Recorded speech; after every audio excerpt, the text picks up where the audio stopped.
Hi, this is John again. I just thought I'd show you my water change, quick 10% water change. I'm going to film this one-handed, so it might be a little awkward. First thing I'll do is I'll just switch it onto the maintenance mode, and everything should start switching off. I've left the lights on just to make it nice and easy to see, obviously. So the first thing I'll do is hook this contraption up straight into the tank, and that is set to draw approximately 10% of my water. And in this pipe, I've started to siphon and feed it straight down that drain. I'll just let this water from the overflow box drain down. It must be just about done. It's going to make the noise in a sec. Today I'll just be testing with cold water, but normally you would use RO with a heater, salt mixing 24 hours or whatever in the barrel. Okay, I think we're ready to go, so let's set this off. If I just get him going.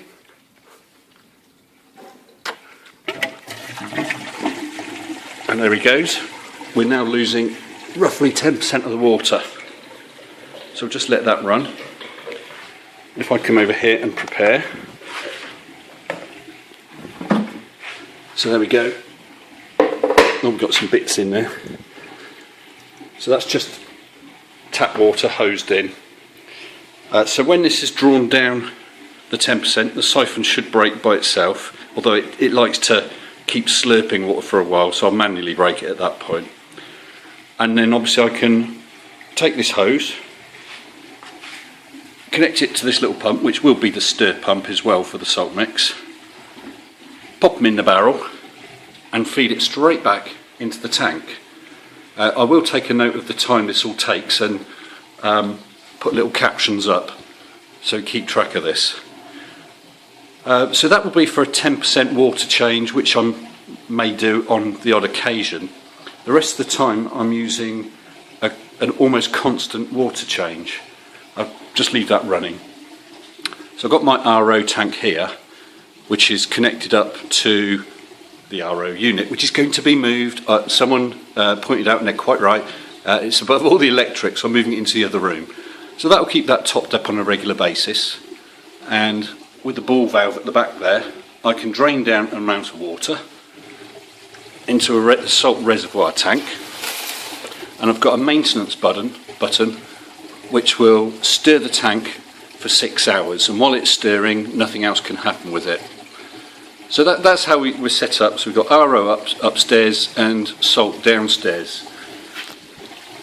So what will happen, this is all under the control of the Profilux.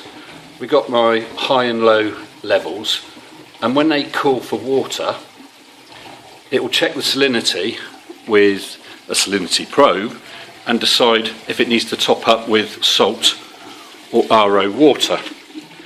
If it's if it's RO, it dumps it into that grey pipe, across there, and down into the overflow box. Job done. If it's salt, there's a little lift pump which will lift up that flexible hose and dump it just down here, straight into the sump.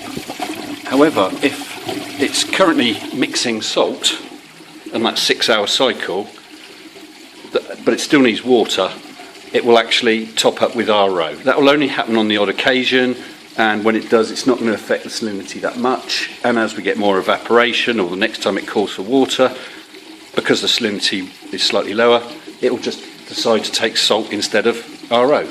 So basically, it will constantly keep the salinity level even. Now I know that some people are nervous of doing that. And I think it will be okay as long as I do a regular check on the salinity using a refractometer and calibrate the probe on a regular basis as well. Anyway, back to the water change. We're nearly done. It's not far off drawing all the water. It's going to make a bit of a slurp in a minute, and then I'll manually break the siphon if it hasn't broken by itself. I mean, it's safe in that if I was not here, it would break, only it will just take out a bit more water than perhaps I'd planned for, in which case I can let the auto top up with salt water as appropriate. I think we're nearly there. Actually, I'll just show you the Profilux while I'm at it. It is one cute little piece of kit, absolutely gorgeous, and it's currently currently hooked up to two 5.1 pad bars, and it works absolutely great. It's lovely. Everything's running off that now. Right, it's just starting to make some noises, and it's starting to take in some air. I don't know if you can see that. I'll let it go a little longer. That's not been very long. Yeah, there we go. So what I'll do is I'll make sure that siphon is totally broken, which it is. There we are. I'm just going to move it along if the hose is long enough. Ready for refill. Okay, so I'll take my hose. Got a bit of water in there. I think I'll just got to be careful because it's only one-handed. Let's hook him up to the pump. There we are. Got the pump in the water. Let's feed him down. Sorry. There we go. Switch him back on. And now we're filling up again. This shouldn't take too long either. If this takes a bit longer than a single YouTube video, I'll split the video so you can see the whole lot. But the level's going up already. You can see it's nice and easy. I haven't had to muck around with loads of buckets and stuff like that. The one thing I do have to do though, when I've tried it before, is the last inch or two in the barrel the pump can't reach. So I've then just poured that into a bucket and tipped it in the tank. But I could adjust that by just starting off with a little excess water. Well, he's going up. Not a bad little pump actually. It was about £17, 3,000 litres per hour with a 3 metre head. That was off eBay, bargain. Right, so what else can I show you? Well, that's just filling up.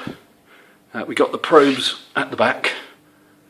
Got two reactors which are currently empty. I'm just running flow through them so that it's a realistic flow for the return pump, which is balanced with the bean animal overflow. The skimmer and what's the other thing? The skimmer, and the Gaia pumps are set to delays for a normal maintenance mode. This is just a test maintenance just for the video. That lamp there is on a timer, although not running. That will be running on an anti-cycle to the main tank lights. It's just manually switched on now for the refugium to grow macroalgae. I just got a couple more of the lights because it's a bit dull in here. I haven't wired them up yet. There's one in there and one over there. They'll be on a manual switch just to switch them on if I'm working in these cupboards at all. I must admit I'm really impressed with the Profilux anyway. There's a couple. It's the brand new version, the P4, and there are a couple of glitches, but the support seems quite good. Yeah, I was still learning with it, but it's not too bad. I came from an IT background, which might help. It's more a concept. Once you grasp the concept, it's comparatively easy, and until you do, it's going to be comparatively hard. But there's quite a few people around that you can ask on various boards and get details of how you do things, settings and so on. Briefly saw this Profilux Touch, which is a lovely bit of kit. It makes things a lot easier. This will be mounted external right next to the tank, so I can trip things like a thunderstorm or a feed pause and so on, and I can manually switch a socket on or off if I need to. Very effective, very nice. Quite pricey I suppose, but to be honest I think it's probably money well spent. Other people may disagree, but there we go. Everyone's different, of course. So how are we getting on here? Well, we're nearly full up. The video's run to just come up to 10 minutes now. and we're nearly there, which is not bad for a 10% water change. This is just over 100 litres, I think. It's nearly done. So it's quite nice to show this is real time. I haven't got wet at all. Haven't had to hike hoses out into the garden or whatever, just straight down the drain. So if you're setting up a tank, if there's any chance of installing a drain right near the tank, I'd really recommend it. It's going to save a ton of work, an absolute ton. Well, I've got to think of other things to talk about now, because I want to keep this video running real time so that no one thinks I've faked it at all. The skimmer, just to let you know, because I'm just running with tap water right now. Everything's new, so I've been running the skimmer set to a really high level to help sort of rinse out anything that's left over from manufacturing, and to help break the motor in so that is as quiet as possible. And the same with the Gaia pumps. I don't need them right now, but they have actually quietened down quite a bit from my initial video a few weeks back. Yeah, heaters. There's been discussion on some of the boards about heaters, people using the JayHoes heaters. I have nothing against them, I've never used one, but I've gone for 2 eHomes with thermostats, and to my mind it's safer. The Proflux is controlling the temperature, switching the heaters on or off. If the Proflux failed, or the probe failed in a call for heat mode, heaters, two heaters without thermostats would absolutely cook the tank. And I had that happen before, about 20 years ago, with an electronic probe. Oh, I heard a dribble. And I lost my entire tank. Now, I know that the thermostats are not as reliable on these things. Oh, I think we've got fill here. Yeah. Yeah, that's it. Let me pull out the plug.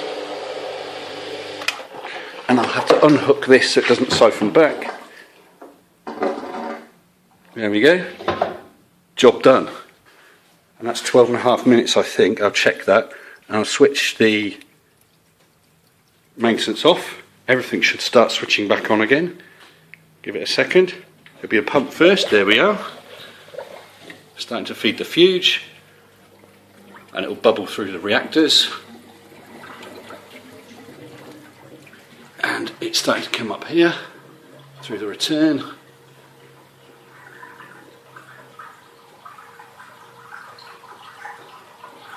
And in a few seconds we'll get flow into the overflow with the bean animal drains. He says waiting.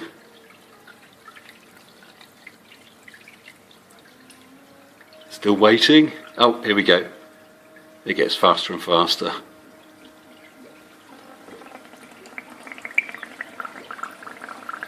Right, so that's starting to really drag water down.